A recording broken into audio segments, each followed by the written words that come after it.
Anyway, let's get into today's message in the book of Genesis. I think you just looked at your text based on what I just said, didn't you? Yeah, okay. So anyway, we are in the book of Genesis today. We've been doing Romans on Friday night, and then we do Genesis on Sunday mornings. That means on Friday nights you're in the Greek language, and on Sunday mornings you're in the Hebrew language, except I translate it helpfully, so it looks like English to all of us, which is good. So anyway, today we are in Genesis chapter 33, and we are coming to the end of the Esau and Jacob saga, because we've got this tension, between Esau and Jacob. By the way, in one sense, I'm saying between the two brothers it was over, but between Israel and Edom, Esau's land and his descendants, that warfare still not over to this day. So, but it certainly was over between these two characters as God continued to pour out. Now, if you remember last week, we had some very interesting things happening. We see that Jacob leaves Laban behind after Laban came, and Laban had basically negative intent toward Jacob. Jacob had taken a powder in the middle of the night.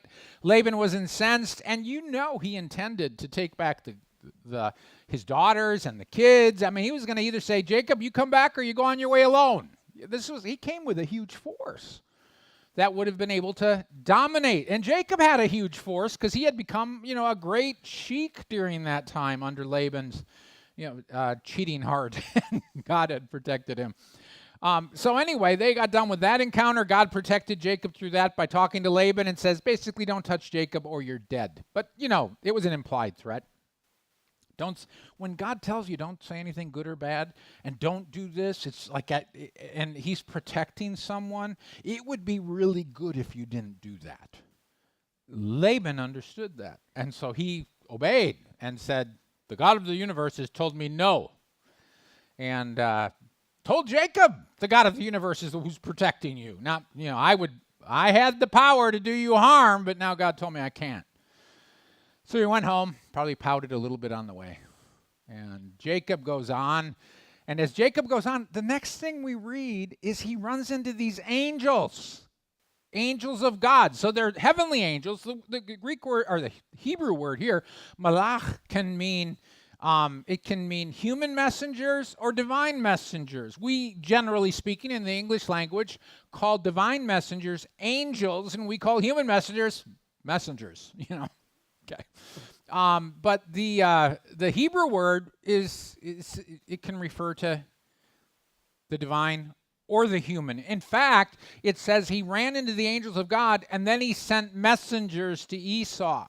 Okay, he didn't send divine messengers, he didn't send angels, he sent human messengers, but it's the same Hebrew word. It's the same thing in the Greek language, and that's where we get our word angel from. It's angelos, and angel, angelos, and that word, again, divine messengers or human messengers. And so you always have to determine that which is which. I believe, by the way, at the end of Matthew 24, there's kind of a double fulfillment in about the middle of Matthew 24, where it says that during the time frame being spoken about in Matthew 24, it says that the Lord would send out his angelos to the ends of the earth to bring people in. And I think it refers, first of all, starting in 70 AD, and to the destruction of Jerusalem, which was being spoken about in Matthew 24. He's saying at that point, God's going to scatter his people around the world, his messengers. And they're going to start the 2,000 years of evangelization that we've seen. But I also believe it's that type of double fulfillment prophecy where all of a sudden now at the end of the age, when Jesus comes again, he's going to send out his messengers. But these are the divine angels. And he's going to gather in his people. So that's generally how I view that particular scripture. And double fulfillment is a pretty common thing in scripture, of course.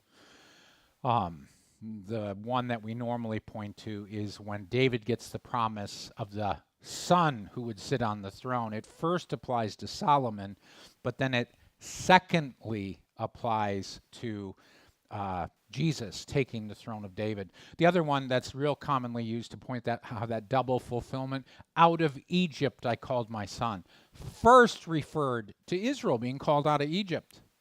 Secondly, Jesus being called out of Egypt after his family had fled from Herod. Okay, fun.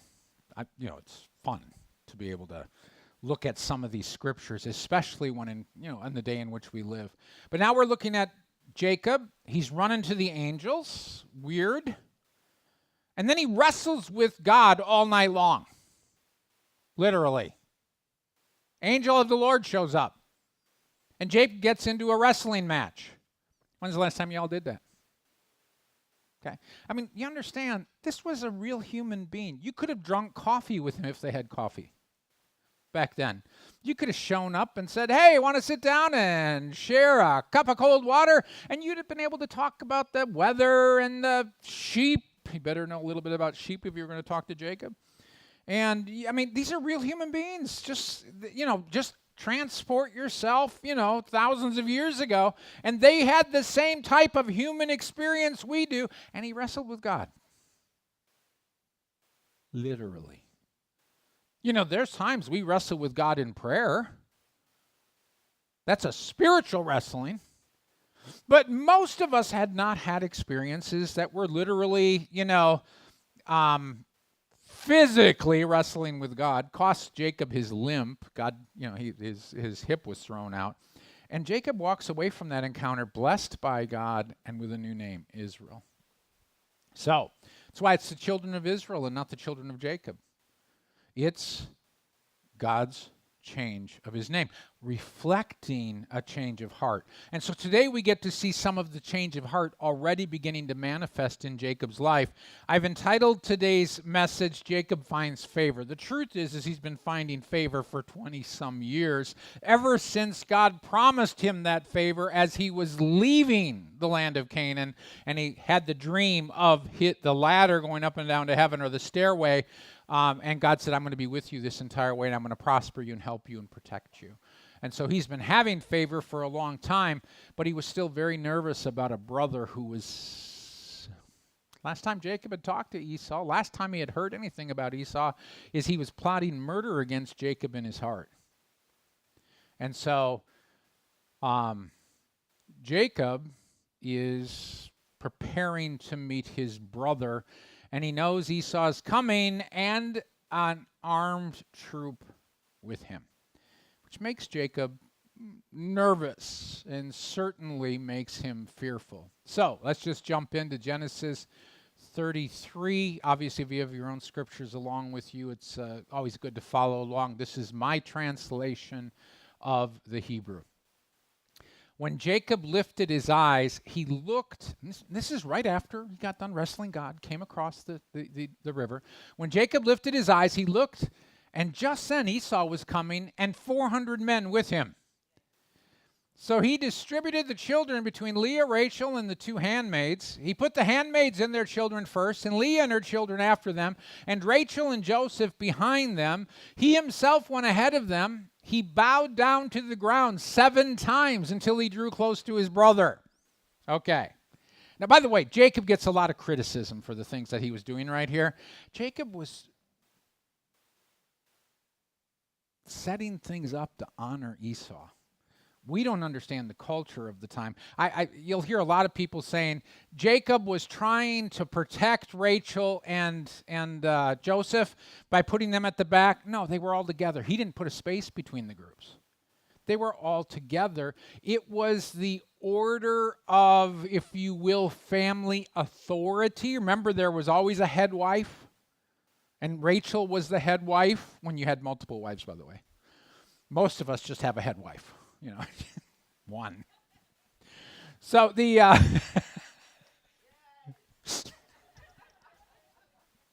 so anyway, he was just putting them in the order. This is what you would do if you were about to meet someone and you wanted to honor them, and so you would bring in reverse order of authority to bring honor. It's a lot of times the same way that we honor, people today, especially in political circles. you send your lower level functionaries first, and then the big guy comes last, or the big girl, the major figure. And so they pretty much did the same thing except in reverse.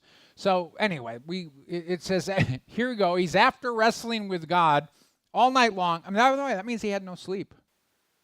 He's been busy wrestling God. He's now limping. He'll limp the rest of his life because of that encounter.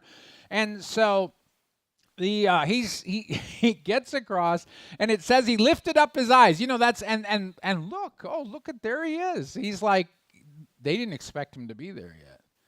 Esau was moving quickly with his men, but that makes sense because these were warriors, and it was Esau, and they had no women or children with them. They had no flocks or herds. They were able to keep moving, and we find out Esau was eager to see him, so I'm sure he was moving his troops right along, and we'll see that in just a moment. But Jacob knows nothing about Esau's heart at this time. He's afraid, and so he realizes, I need to set this up correctly to honor my brother. By the way, here's the context. Just remember the context. Let me see. Jacob manipulates the birthright from Esau.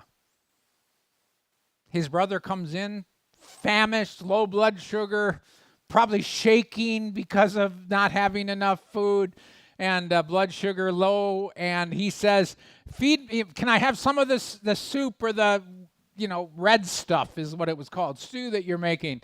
And his brother, as a loving brother, says, sure, if you sell me your birthright. You understand, this is not brotherly love. This is not like saying, oh, brother, I can see that this is an awful thing and you might die if I don't help you. And of course, they understood, like we do, that that's not going to kill you right away. You probably got 30 or 40 days. But this is, he takes advantage of this weakness in Esau's personality and gets the birthright, which means leadership of the tribe, all the honor, the double inheritance. This is big stuff. And then he steals the blessing by deceiving Isaac. And because he steals the blessing, that's when Esau started to plot murder in his heart. And so now they're about to meet. In this meeting, Jacob is the one who is supposed to be the head. Jacob has the birthright. Jacob has the blessing. If Jacob wanted to, he could have stood in his right, in his position, and Esau would have been the one who should have bowed, because Jacob was the leader of the clan, not Esau. But this is Jacob's absolute change of heart. He sets things up to honor his brother rather than to take advantage of him. Now, obviously, he was afraid, but he humbled himself way beyond what he needed to do. He sets the family in exactly proper order to bring deference to Esau as he introduces them. And Esau would know, he would find out, these are the handmaids. Absolutely appropriate order. They're not the top of the chain in the family, or the top of the food chain. And so then the next one would be Leah, who's not the head wife. It was Rachel, as she was going forward. And then Jacob leads the way. Sometimes people say he was trying to set things up so that there would be, and I said this already, but that there would be space between. No, there was no space. And he got right in front of the group, because if Esau was going to kill anyone, he was going to get killed first. But he was trusting God for protection. He had just wrestled with God all night, and God had blessed him. And so he's going in front, and now he does this really awkward thing. He bows 7 times. I want you to think of the practicality of this. He's limping along as he's going. He's limping, and he's going, and all of a sudden he's got to think, okay, when do I need to start bowing? Because the 7 is important. Okay? According to the Tel Amarna tablets, which were written about 1,300 years before Christ in Mesopotamia, that one of the things you needed to do as you came in front of a king was bow 7 times. Okay, so Jacob was following the pattern of the land as he bowed 7 times. And so he comes, and so you know what he's saying to Esau by bowing is, you're the superior. That's just humility. And he bows, but he bows his face to the ground. If you were, when you're thinking about this, it means he's limping. He kneels down and puts his face on the ground, gets back up again, picks himself up off the ground with his painful hip, probably felt like sciatic nerve issues, and then he takes another step, bows again, and this goes his 7 times. This would have been tedious. And so he had to make sure he got it done the 7 times before Esau and his troops came. However, Esau saw what was going on, and it was just too much for him, because then it says Esau ran to meet him and embraced him.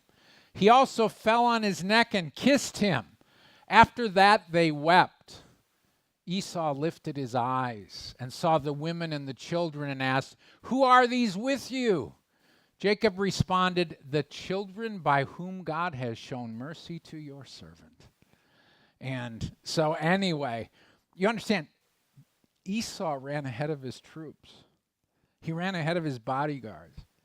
The guys that were his shield bearers, the guys that were supposed to watch over him, probably were like, ah!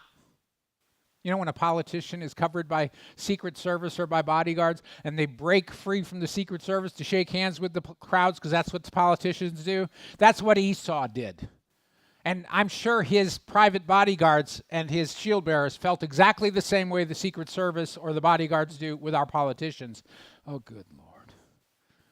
What's this person doing? Because, now we can't protect him. But everyone realized this was a warm reunion that was taking place between the two brothers. So Esau obviously demonstrated his changed heart. He couldn't even wait. He saw Jacob bowing down, and he broke free and ran and met him. You understand, a leader of men doesn't run to meet someone. They walk sedately and regally. Esau didn't care. Jacob, his brother, had come home. Now I got to pause for a minute. I'm just imagining the scene. It's very emotional. So anyway, then the family starts to arrive. They have a chance to hug and weep together, and the family shows up. So that means Jacob had a space between him and the family, but the family was bunched together. And so Jacob is introducing them, and you can see him coming up, but he's not introducing yet. He's about to. But Esau sees them, and he's like, whose are all these? I mean, he realizes there's a pack of little kids here. He's looking at Jacob going, now, by the way, how old were all these kids? 6 years? Maybe 12 years old? They had the children. They were 6, and then he worked another 6 years. So they're 12 or under. These are young kids. They're spreading probably between 12 and 6, somewhere in there. And this is a lot of young kids. And so now Esau's looking at this as what's going on. And Jacob says, these are the children by whom God has shown mercy to your servant. And that points out Jacob understands this is all mercy from God. This is not deserved. This is mercy.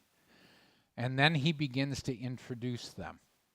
Then the handmaids drew close, and they and their children, and they bowed down. Leah also drew close with her children and bowed down.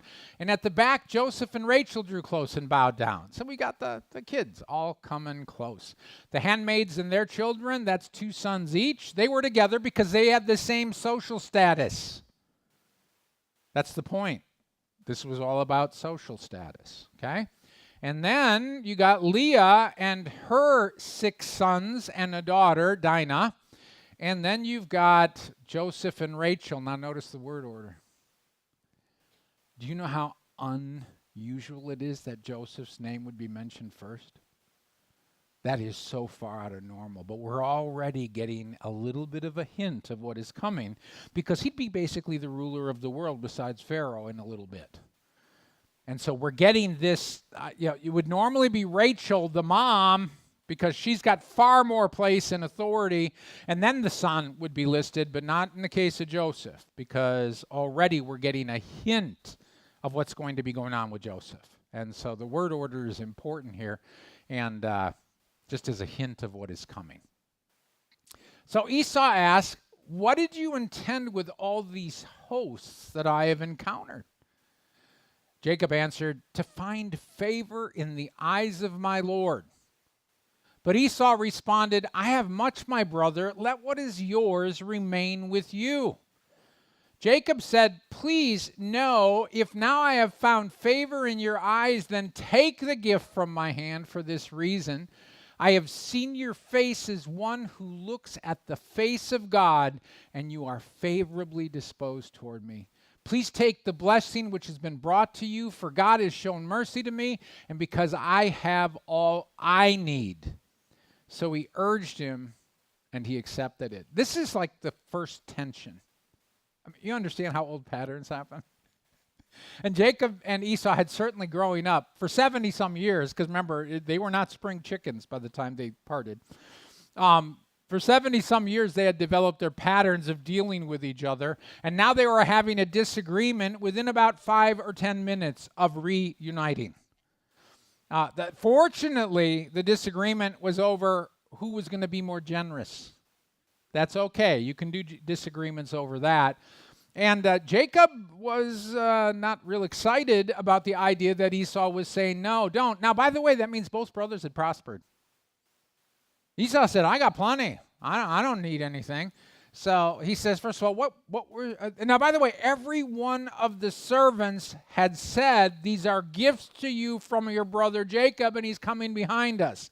That Esau knew exactly what the gifts were for. What he was saying to Jacob is, "Why do you think this was necessary?" And Jacob's thinking, "Because you were coming with 400 men?" Obviously, Esau was coming because he wanted to provide protection for Jacob the rest of the way. But Jacob didn't know that. And so he's thinking the worst, of course. And he says, and he's real honest, this is a different Jacob. And he says, "Why did you send those?" He said, "Because I wanted to find favor with you, and I was trying to bribe you." He was demonstrating his changed heart. He was always the guy that was taking from Esau. And now he wanted to give. And remember, the number of animals that he sent was a huge amount. What was it? I forget from last week, 150 or something like that. It was a huge amount of animals that he sent to his brother. Might have been, well, I'll have to go back and look, unless someone's got perfect recall from last week. But anyway, it was a huge amount of animals that he sent to him, and he just overwhelmed him with the number of gifts that were coming to him. And so both of them have enough. Jacob doesn't need it. Esau doesn't need it. If you'd have been there, you'd have said, "I'll take it." They're saying, we don't need this. Finally, and Jacob is saying, "I really need you to take this so that I absolutely am certain that I have your favor." I mean, you understand? He's saying, "This will assure me that I truly have found favor with you." And based upon that, Esau says, "I'll accept it." Okay? Because he certainly didn't need it. And so he says, "Yep, okay, I'll do it." When Jacob put it in those terms, Esau knew he couldn't refuse it. Because he would be saying to Jacob, "I really haven't accepted you." And he obviously really had. And so he accepted it. Now, we've got this particular interchange next. We've already had one little disagreement. We're going to the next one. Brothers. Then Esau said, "Let us journey on and go. I will go ahead of you." Jacob responded to him, "My Lord knows that the children are weak, and the flock and herds that are nursing weigh on me. If they are driven too hard, all the flock will die. Please let my Lord go on your way ahead of your servant, and I myself will travel by stages at a gentle pace for the livestock which are before me. and at the pace of the children until I catch up with my Lord in Seir. And so Esau's saying, okay, we'll escort you from here. And they're going the wrong direction, honestly. Where's Jacob going? Canaan. Where's Esau going? East of Canaan, southeast of Canaan. And so Jacob is interested to get into Canaan because he's on his way back to Canaan. And Esau is interested in taking Jacob home to meet the family. And Jacob is like, oh, no, I'm not taking this whole troop down that far. And so he says to Esau, I can't travel with you. Even if Esau's going to escort him into Canaan, we can't travel together. Your men are going to get tired and bored. You don't want warriors tired and bored. They're going to go and raid something just for fun. So anyway, so he says, no, we can't do this. The flocks and the children are too frail, and it's too much. Notice he uses the word weigh heavily. That really is what the Hebrew word has the idea of. They're a weight. They're weighing on him. And you understand exactly what that means. It means he can't move as fast as he wants to. He couldn't move as fast as he wants to anyway. He's limping. But he says, these guys weigh on me because you can't move very fast. And, the children are frail and the animals are a problem. And he says, if all of this is driven too hard, there's nursing animals, and so that means they have really small calves that are still nursing. He says, just can't keep up with all that. So we'll meet in Seir. Now, by the way, Jacob doesn't head right to Seir, and it never says that they meet again in the Bible until Isaac's funeral. I'm going to teach you a little bit about interpretation right now. It's an argument from silence, which is an invalid argument. It's illogical, and if you ever use an argument from silence in a debate with me, I will let you know that's a false argument. And arguments, by the way, I also have people around me who will do me the same favor. Okay, because we all fall into it. But to say, just because the Bible doesn't say he went down to Seir and met with Esau after he got his family settled, it doesn't say that. You can't say that.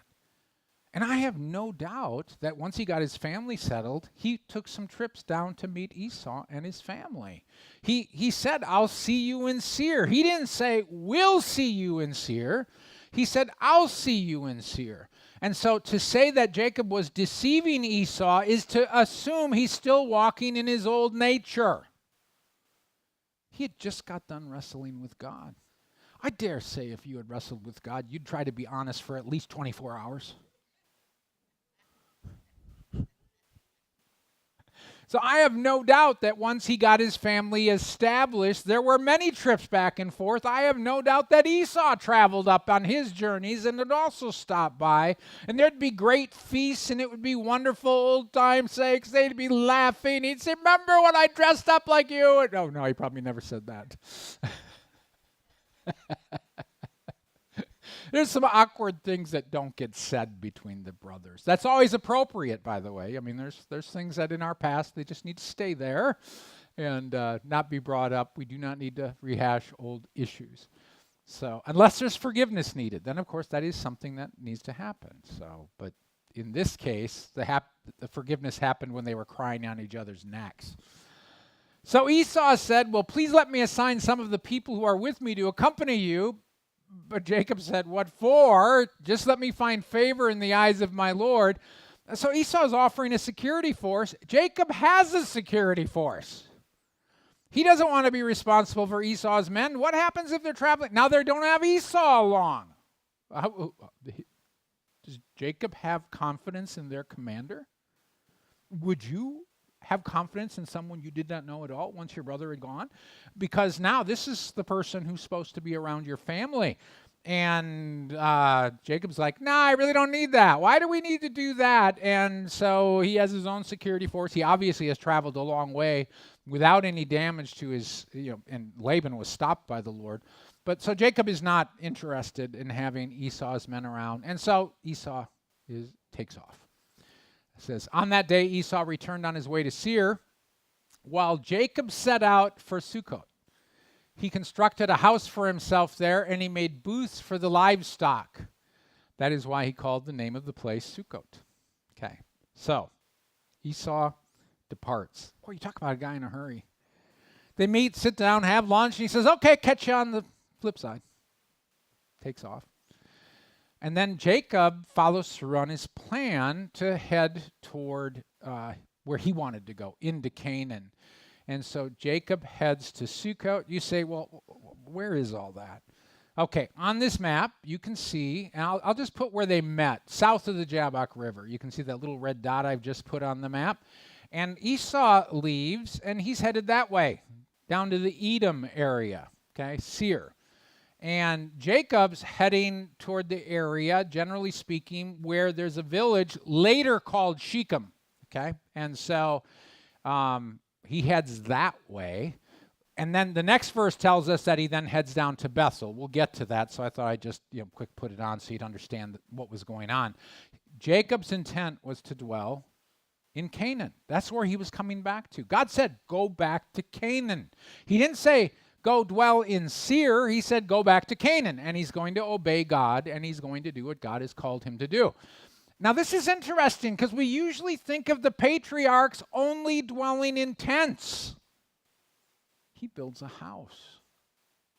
That's amazing. I mean, when you're reading this, you go, wait a minute.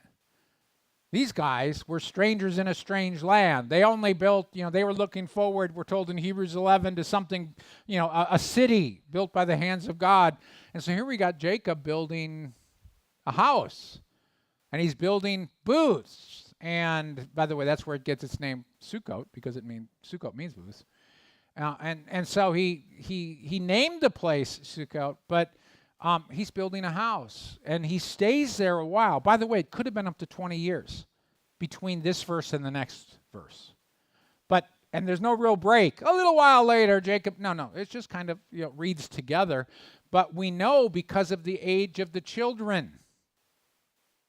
In the chapter 34 story, it's obvious that the kids have grown up to become warriors, and they're adult men who take some pretty brutal actions. So we've got a lot of time passing between all of these accounts, and probably lots of time for Esau and Jacob to have gotten together in Seir during this time. So this is an extended stay, but it's the first time we hear of any of the patriarchs building structures, and it's just notable that this kind of occurs. But he doesn't stay there. Why? Because probably God says, time to go.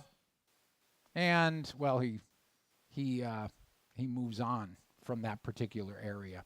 So he's seeking a location from the Lord. After a season, he does take off with his family, and that's where Genesis, the verses 18 to 20 let us know what's going on.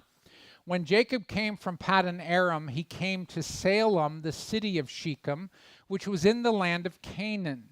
He set up his camp near the city. He bought the portion of the countryside where he had pitched his tent from the hand of the sons of Hamor, the father of Shechem.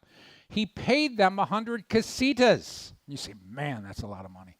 He set up an altar there and called it El Elohe Israel. Okay, so we've got this story now. This is sometime after the house was built and the booths. He decides, okay, it's time to move on. He's headed a little bit further than Sukkot. He's headed toward what later became known as Shechem. You know why it later became known as Shechem? Because of a young guy by the name of Shechem. Okay?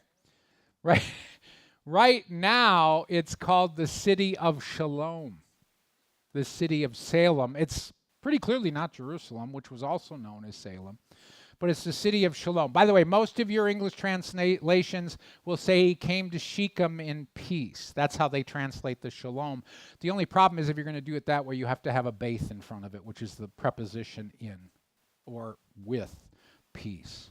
And so they'll translate this, he came to Shechem in peace, but it's really bad. It's difficult to do that with the Hebrew.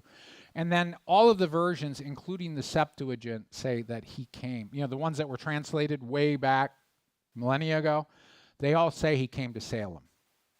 the city of Shechem. And then you look at the next verse, and the Shechem being discussed is a human being, the father of Shechem. Why is Shechem important? Genesis 34. There's a sordid story coming up that Shechem plays the major role in. So we're being introduced to him. He's coming to a city that at the time is named Salem. It'll later be called Shechem because of all the events of chapter 34.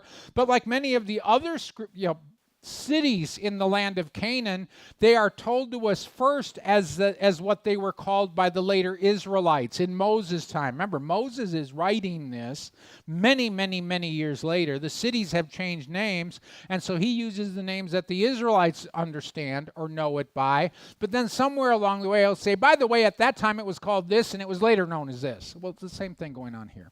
So Jacob goes to Salem. It's the city of Shechem, and that is generally, remember, the city of Laban, that's a common expression. When you got the word city and then a name of someone, that's talking about a human being. It's the city of that individual. Happens throughout the Hebrew Bible. I just had to explain that because some of you are reading your Bible translations and saying, that's not what mine says. Helping you. Okay, so Jacob arrives in Salem, Shechem city, again forecasting what was coming in chapter 34. He purchased land for his use. We don't know if this was a deal or not because we have no idea what a casita is. It was a weight. Okay, so how much was a casita? I don't know. It was a weight of probably gold or silver that he paid for this land. It could have been extravagant or it could have been a steal. Remember, Abraham bought the cave where he buried Sarah, and so we can't even compare it to the purchase price there. But we do know that Jacob bought a much larger piece of land here. And so he was setting himself up, he was establishing himself, and then he sets up a place of worship. This is Jacob. Okay, this is a man whose heart has been changed because he sets up an altar. And he calls it, El Elohe Israel, the God of Israel. Okay, this is El, the God of Israel, if you wanted to put it that way. El means God, but it's also a name. So you could call it El, the God of Israel. He's talking about the living God who has appeared to him, wrestled with him, kept him safe. Now, this is why it's important, because Jacob has returned to the promised land, and he's focused on God. And if you remember when he left the promised land, this is what happened. God shows up, shows him the steps going up to heaven and down again, often called the ladder, but obviously it was steps based upon the imagery.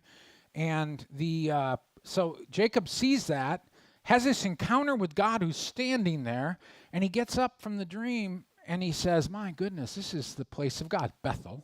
This is the place of God.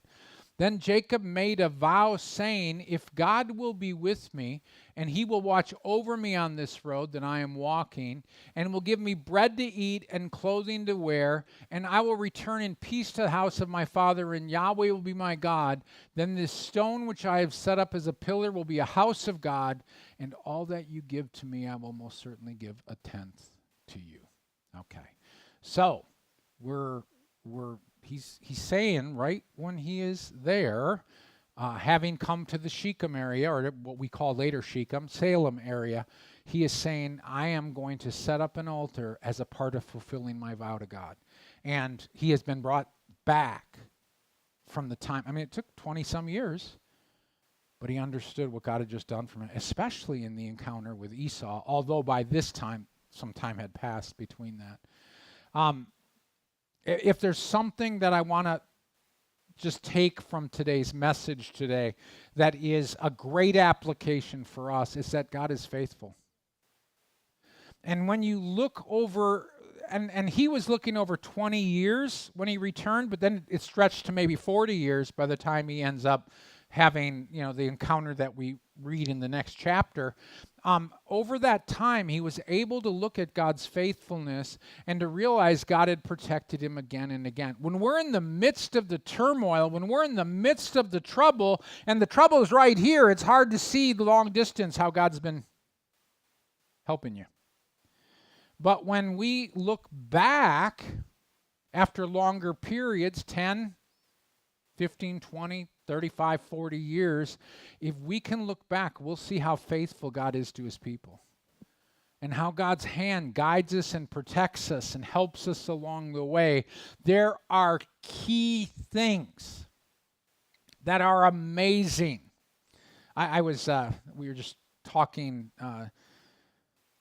Dawn's brother, Courtney and Amy, last night, and they had never heard the story of how God had set it up so that we could leave the denomination that they're still a part of in some ways, but how we could leave when we did and still maintain who we were as a congregation, because that generally doesn't happen with that denomination.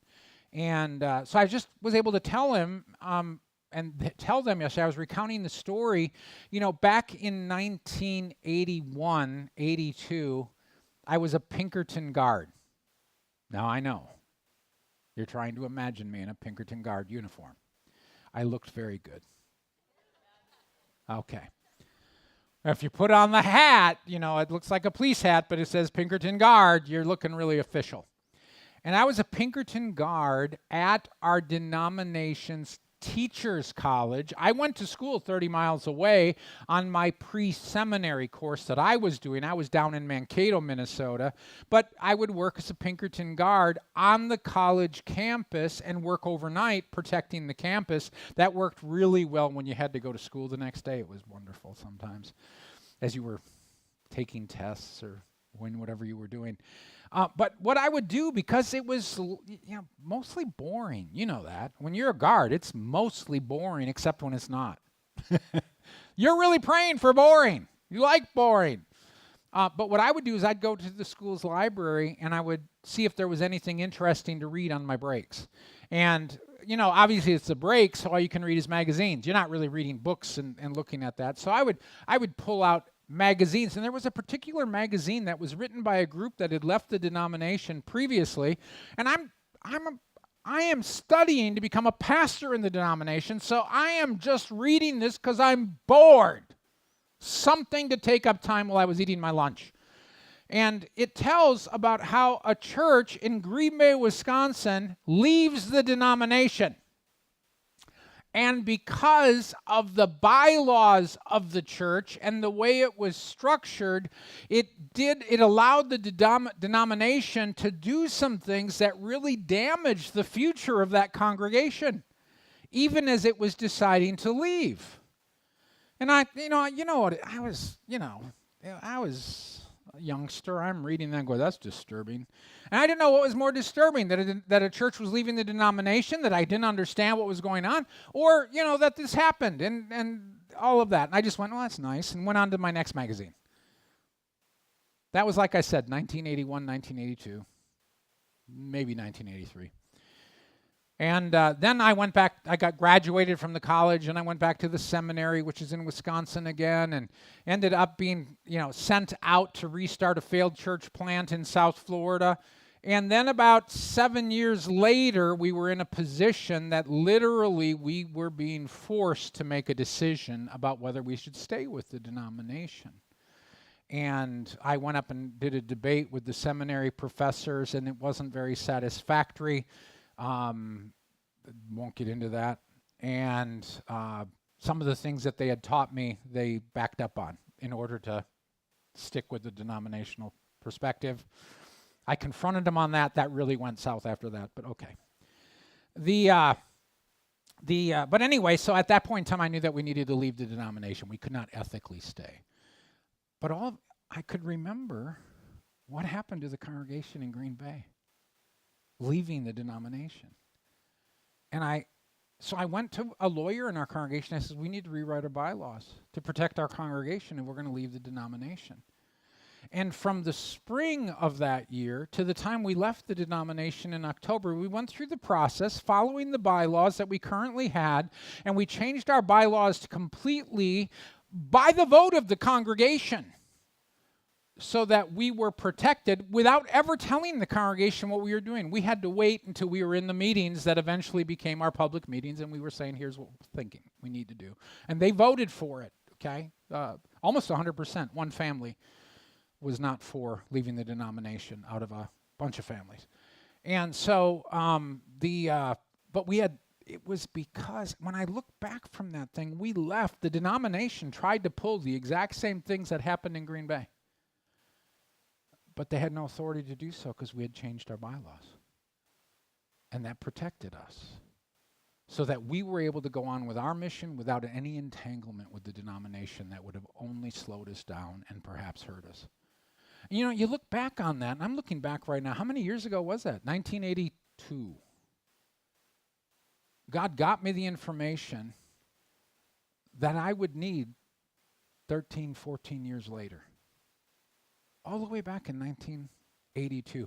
I thought I was passing time eating lunch. And God was saying, no, I'm fortifying you for the battles that are to come. That's what God does for us. Nothing we're involved in. It says all things work together for good. I mean, God's just in the process of building us into the people he wants us to be. And I can look back over the lifetime that I've had, looking at it and go, wow, is he amazing? Each and every one of us should be able to do that. Some of you may be fairly brand new in your walk in Christ, but you should even be able to look back on the days before you knew Christ and realize how much he shielded and protected you. Because it's not a secret to him you're going to be saved. You understand that? Even when you're a ranked pagan, he's watching out for you. And so that's what was going on in Jacob's life. That's what he does for us. And I just want to encourage you with that this morning. Let's pray. Lord, I thank you for this opportunity to be encouraged by Jacob's story, Israel's story, and how you watched over him every step of the way. I ask that you would remind us again and again of how you do the same for us. In your name, amen.